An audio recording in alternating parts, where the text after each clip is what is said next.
Hello, my friends. John LaRuffa here with another straight up solo. And in this episode, we're going to take a look at Skara Brae. I'm also going to show you the effectiveness of that insert that you could also buy. All right. So let's go ahead and take a look. Of course, it's always a solo review, so you know that. All right. Okay, folks. And as usual, please like and subscribe to my YouTube channel if you haven't done this already. If you have, I really do appreciate the support. Thank you very much. So this is why I think it's worth spending the extra money on that insert. All right, this is all you have to do to set the game up. Very simple. You basically need to set these aside, put one out for yourself, okay? You're not going to use this. You just pull out the tray that you need right there. You can set this aside, pull out the tray, pull out the tray. Super quick, which I think makes the whole experience worth it. All right. We get our bonus cards, and I'm going to use the blue player. So we'll take all the blues, take those right out. This and this. All right. And then you're basically almost ready to play. So to do that, so might as well show you the rest of it, I guess. Setup. All you're going to do is put things close to you so you can get at it all. All right. We're going to take out these cards. We're going to deal one of the ×1 focus cards. Okay. So in order for me to not take 5 points at the end of the game, I have to do this action at least 5 times, meaning I got to be up to the 5th level on the trade. All right. These go here. These go here. These get shuffled.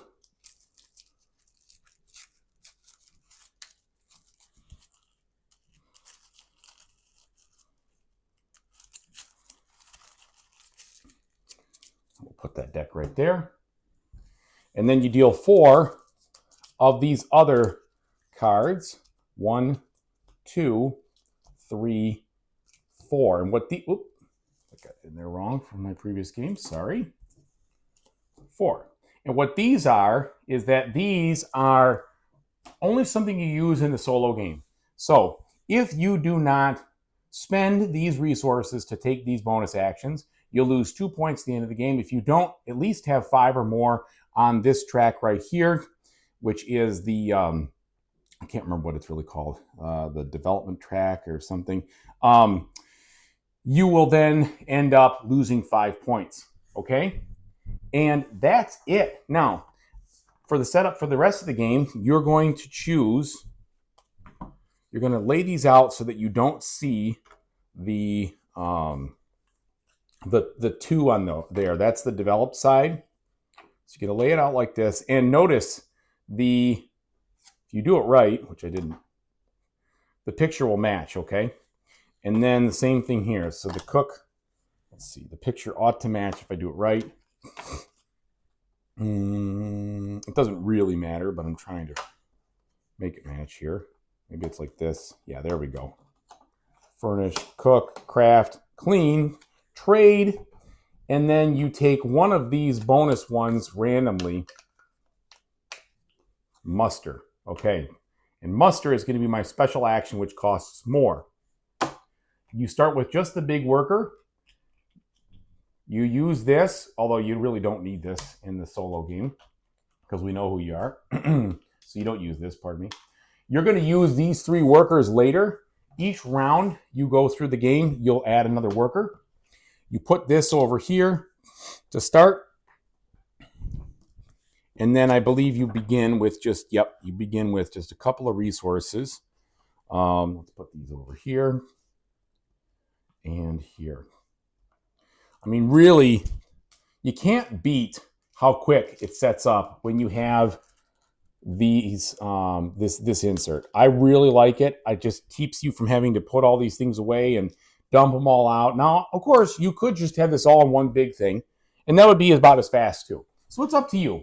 But I think it's very handy. I also will say this. I had to use hot glue to put this together to keep this from like falling apart and falling over. So very simple to use hot glue, but you could probably use whatever you want. You could use Elmer's glue or some other things, but it just made this nice and sturdy. All right, now that I'm set up, let me tell you about how this game works. Let me make sure I'm looking at the camera here just to make sure I've got everything. You can see it. I think you can. There. So this is the way the game works. This is a pretty simple game, but there's lots of fun to be had. Don't think it's a boring or an obvious game. Okay. So what you're going to do on your turn is, first of all, with a solo game, you're going to take these cards, deal out a deck of 4. 1, 2, 3, 4. Then you'll have a deck of 3 and a deck of 2, because each round you're going to take 3 actions. You're going to select one of these cards, all right, and then you're going to resolve the card by putting it below the appropriate gather spot. When you resolve the card, you must do the top. And what does this do? Well, this will refer to this action right here, and then you may do the bottom. And when you do the top action, these things will stack so that they will go like, if I have multiple of these cards, every time I do that, it'll get more and more, so this will become more and more powerful. Okay, after you do that, then you will place and resolve your workers. You start with 1. You basically put it on any of these spots that you want, and then do the worker action, which is printed up here. All of these will gather you some resources. These will let you do other things. So for instance, trade allows you to trade in some resources, move up the trade track. That'll score you points at the end of the game. Plus it allows you to trade if you have one of these little knives or whatever, these stone knives. I can't remember what they're called. Sorry, there's too many things in this one for me to remember them all. You could get one of these particular resources, okay? You can improve your housing, which is what this is. So that will upgrade your furnishes. When you do that, it'll make the cards you have at the end worth more. You can craft, which allows you to spend these resources, which flips these over to give you a better version of the card. Plus, it will give you 2 points at the end of the game. You can cook, which will allow you to turn resources into food or to other things based on what you see here. So for instance, if I was to cook one of these little shells, all right, then I would get 1 food. And that would be 1 of my cooking strength, or health as they call it, all right? You can cook up to the number of things in your health, and you have to have those things in your storage first. And you can get bigger and bigger things that give you more things, some more food, some hides, some bones, etc. All right? And then you can clean. Now, clean is interesting because that's the only way you can get rid of these types. This is like a waste product, all right? And the only way you get rid of it is by cleaning. And you lose points at the end of the game for how many of those you have. So this is an interesting mechanic. As you get more storage, you will have to take more and more of these. Well, let's just look at what it's called. Sorry, guys. Just can't remember. You have to take more and more of that waste, all right? And midden, whatever that is, which is, I'm sure, historically accurate. So you get more and more midden, and you lose points for that, but you'll also lose points at the end of the game depending how big your storage is. So you actually, as you clean, you're going to want to try to remove these things and bring this back. And this will automatically grow and swell on you based on what you get. So that's what's going on. Throughout the game, again, you're going to try to spend resources to get these cards to go away. And you're going to do this in 4 rounds. And at the end of the 4th round, you are going to see what your score is. And you score this game based on it's the end of game scoring, which is really simple. You're basically going to look and see how much you have. You'll lose points for the midden. You'll gain points for leftover food and for that knife that I told you about. And then you'll look and you'll see how many points did you get in this track, how many points did you get here, how many points are my cards worth based on this, how many points do I have with upgraded things. Again, pretty simple. What you're trying to do, though, is you're trying to beat a specific amount when you finish the game. So as I look at the solo game, I'm trying to, where is it? Achieve a certain amount of points. Yes, so 45 points is a win. 55 or higher is exceptionally well, okay? So to win, you basically need to get 45 points, which is harder than you think. It really is. So let me just demonstrate a couple of turns. The first thing, like I said, we're going to select and resolve a card. So I am going to start by taking this action right here. So I'll take this one. This will give me a wood. All right, from that, and I get a bunny. Now, notice how this gets bigger because I got to put a rabbit. I got to put the rabbit in my storage, and I couldn't put him anywhere beforehand. All right, now I get to place my worker. These are gone. Where's my worker going to go? I could put him at any space, and I think the thing I'd like to do. Oh, and also I could have spent one of these to increase the number of.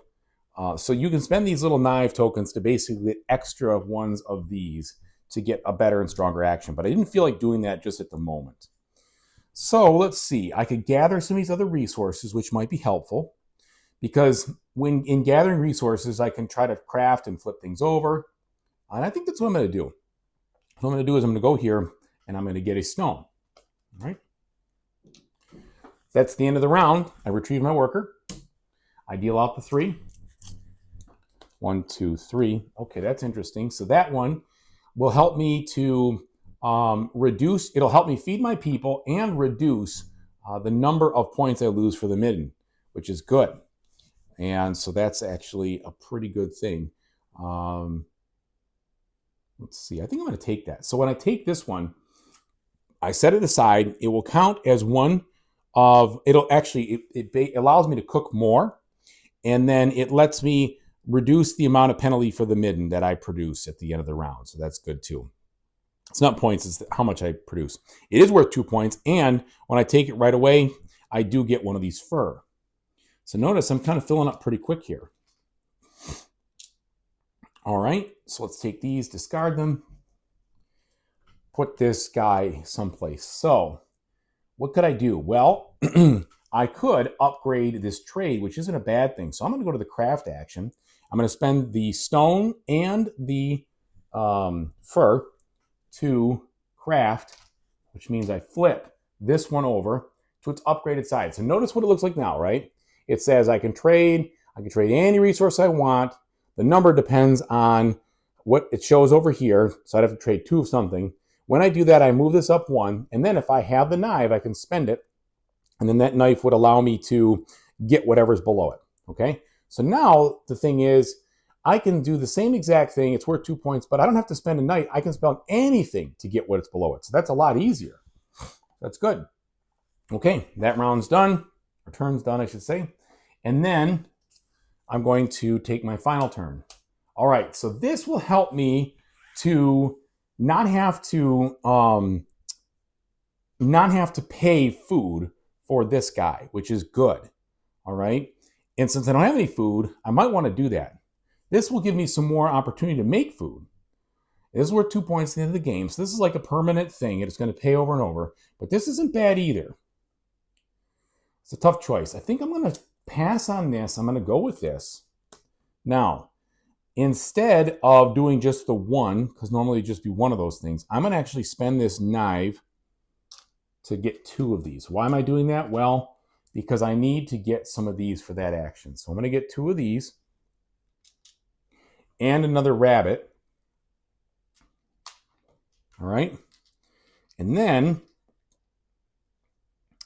I'm going to go ahead and I am going to cook the rabbits. So they're worth 2, right? Plus 1, I could cook up to 5 health worth of food. Well, I have 4 health worth of food. I got 2 rabbits here. So I'm going to cook both these rabbits, put them away. I get 2 food. But unfortunately for me, this grows again because I have to take 2 of the fur as well. All right. Now, by the way, when I do any of the actions on here, it does not count as a turn. In fact, it gives me a bonus turn. This one is the exception. That one you just have to, at the end of the game, you have to meet that condition. All right, now I retrieve my worker. Now, the round is done. So now I do any action that would show the night symbol, which I don't have anything for the evening or the night. So that doesn't account. Then I have to feed my people, right? So in this case, I have to come up with 2 food because I have 2 people. Well, I have 2 food right here, and I didn't take that shelter, that roof, so that doesn't help me. So here's my 2 food. So pay them back. Then I have to get the midden. But like I said before, the midden, when you do that, you gain it, but you -1 for each utensil you have, which is right here. So normally I would get 2, but instead I get -1. It's just only 1 of those. All right. So there we go. Pretty simple. That shows the end of the round, and then I would start again. So you're basically going to do this 4 rounds worth, all right? And then when you're done, that is it. Now I add another worker, so now I have 2 workers to place this time. And that's how you figure out what round you're on. You add a worker at the end of each round. So now I have 2 workers, which means I'll be able to do more. And as you get going, you're going to add more cards to this so that you're going to have stronger actions. You'll have more things you can do. However, with the stronger actions, you're forced to take as much as you have to take.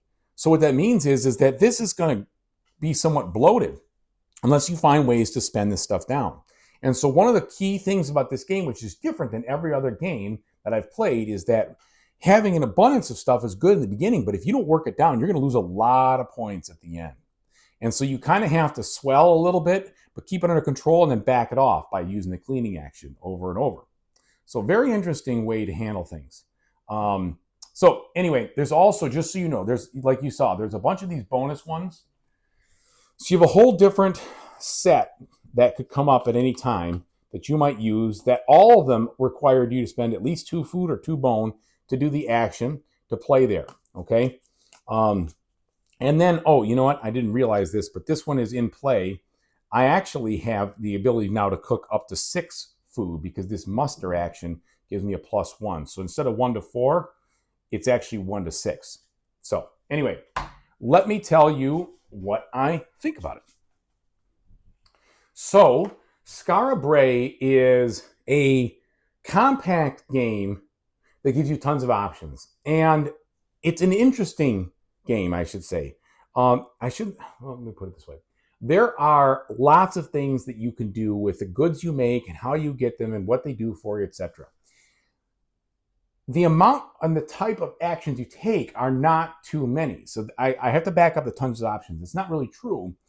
It's a limited number of actions, but you have a lot of different things that you can interact with, which is kind of cool. All those different resources, there's a lot going on there. And they all feel thematically specific, I would say, as far as where you gather them and whatever and how you use them. The one thing that doesn't feel thematic, so to speak, is spending resources for cleaning or trading. You know, you're just kind of like dumping them away.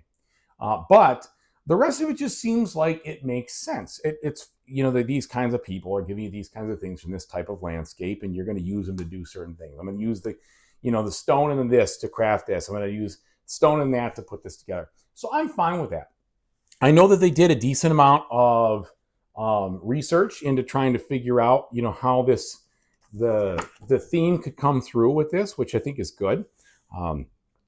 In general, it's a medium light Euro that I think has a lot of enjoyment value there. It's very hard to score the number of points you need. They do give you some extra victory condition things that you have to either, if you find you beat it and you have no problems, you can either add more of these bonus cards. And I think it's unclear to me, although I never win these Shem Phillips games, but it's unclear to me if you just have to like play with all these or how it works. But they say add more of them. And then you can also add more of those conditions that you need to kind of do before the end of the game where you lose points. It's just a fun game, plain and simple. It's definitely better than some of the other smaller games that I've played. For instance, like Legacy of You. Legacy of You was okay, but I got sick of it because every game was very, very much the same from a campaign standpoint. You had to keep adding things and it changed the campaign. And I found like, for whatever reason, that game just felt very repetitive. This game does not feel very repetitive. The cards that come up are very different. When the cards come up that do different things, you have different resources to work with. That pushes you in different directions, whether you want to or not. So it's a blend of strategy and tactics because you're really beholden to the draw of the cards. But that being said, you can work on the strategy because you have nobody blocking your workers or anything like that. So you're playing your workers where you want. And I think that's cool. I like the idea that it's doing something different in the fact that you don't want to just get as much as possible as everything and then spend, it's hard to spend your resources. It's hard to spend ones that you don't have a use for. You've got to figure out, what am I going to do with this? Because you're never allowed to voluntarily get rid of something. You have to clean it up, or you have to spend it, or you have to use it somehow to get it off your board. And that is a cool thing, I think. Pretty easy to score. It's very quick to play. You saw how fast it could be. This is definitely a half-hour game if you're playing from a solo standpoint, maybe a little bit more. If you have those trays, it sets up really fast and it goes back away just as fast, which is good. So lots of positive things I can say about this. I also like it better than the remake of that game, and I cannot remember what it was. It's not Raiders of the North Sea. It's the other one. About basically with the Vikings and building ships and such. And I actually sold that one. I thought that was too basic for me. This game better than that too, also. It just seems like, I think Shem does a good job learning from what has worked and expanding upon it and making it more fun. It seems like every game he puts out builds on some of the ideas and successes of other ones. And I really like that. I think that's really cool. So he's turned into one of my all-time favorite designers just because every single game just seems to be better and better.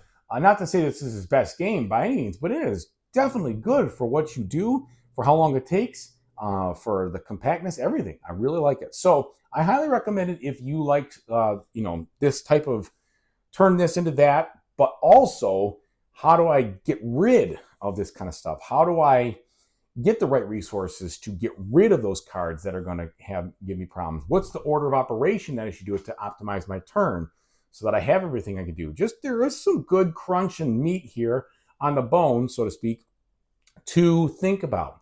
I say it's light medium. That's only because there's not an overwhelming amount of actions, but there's lots to think about. And I definitely think it's not a random, or, I mean, you get the card draw, but it's not, everything is obvious. This is the obvious move I'll do. No, I don't think that the choices are obvious at all. I think there's definite divergent paths that you can go. You got to think about, is this going to help me now? Is it going to help me later? What do I need to do, etc. So anyway, long story short, really like it.